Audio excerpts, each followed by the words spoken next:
شروع کرتا ہوں اللہ کے نام سے جو بڑا مہربان اور نہایت رحم کرنے والا ہے۔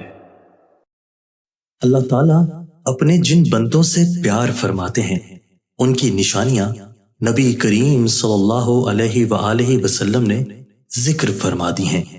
اسی طرح نبی کریم صلی اللہ علیہ وآلہ وسلم نے اللہ تعالیٰ کے مبغوث ناپسندیدہ بندوں کی علامات بھی ذکر فرما دی ہیں تاکہ انسان اپنے آپ کو ان برے اوصاف سے بچائے۔ حضرت ابو ذر غفاری رضی اللہ تعالیٰ عنہ سے روایت ہے کہ نبی کریم صلی اللہ علیہ وآلہ وسلم نے فرمایا، تین طرح کے لوگوں سے اللہ تعالیٰ محبت جبکہ باقی تین طرح کے لوگوں سے اللہ تعالیٰ نفرت فرماتے ہیں۔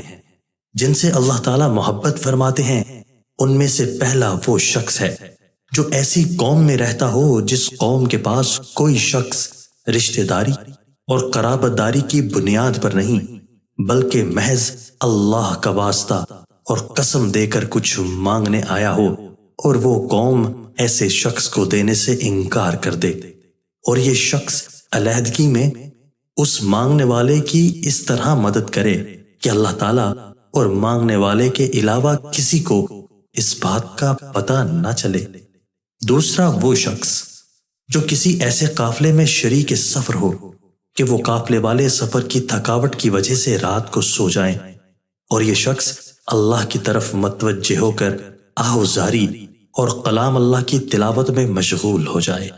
تیسرا وہ شخص جو ایسے لشکر میں شامل ہو جس کو میدان کارساز میں شکست ہو گئی ہو، لیکن یہ شخص بھاگنے کے بجائے سینہ سپر ہو کر آگے بڑھے، یا تو قتل کر دیا جائے یا پھر فتح و نصرت اس کے قدم چوم لے۔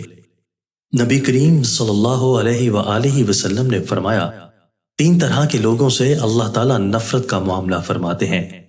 پہلا وہ شخص ہے جو بوڑھا ہو جائے پھر بھی زنا کرے، دوسرا وہ شخص جو فقیر اور تنگ دست ہو پھر بھی تکبر کرے، اور تیسرا وہ شخص جو مالدار ہو لیکن دوسروں پر ظلم کرے۔ پہلا مبعوث تو وہ شخص ہے جو بوڑھا ہونے کے باوجود زناکاری کا مرتکب ہو، دوسرا مبعوث وہ بندہ ہے جو تنگ دست ہو پھر بھی تکبر کرے۔ قرآن و سنت میں متکبر شخص کے بارے میں بہت سخت وعیدیں مذکور ہیں۔ تکبر کرنا ویسے ہی بہت بڑا گناہ ہے، لیکن ایسا شخص جس کے پاس اسباب تکبر بھی نہیں وہ بھی تکبر کرے تو اللہ رب العزت کی نگاہ میں قابل نفرت بن جاتا ہے۔ حضرت عبداللہ بن مسعود رضی اللہ تعالیٰ عنہ سے روایت ہے کہ رسول اللہ صلی اللہ علیہ وآلہ وسلم نے فرمایا، مفہوم وہ بندہ جنت میں داخل نہیں ہوگا جس کے دل میں رائی کے دانے کے برابر تکبر ہوگا۔ اس پر ایک شخص نے سوال کیا کہ بندہ اچھے کپڑے اور اچھے جوتے کو پسند کرتا ہے، کیا یہ بھی تکبر ہے؟ آپ صلی اللہ علیہ وآلہ وسلم نے جواب دیا کہ نہیں، اللہ جمیل ہیں اور حسن و جمال کو پسند فرماتے ہیں۔ تکبر یہ ہے کہ بندہ حق بات کو قبول نہ کرے اور لوگوں کو ذلیل سمجھے۔ صحیح مسلم۔ رسول اللہ صلی اللہ علیہ وآلہ وسلم نے تکبر کا علاج یہ بتلایا ہے کہ بندہ سلام کرنے میں پہل کرے۔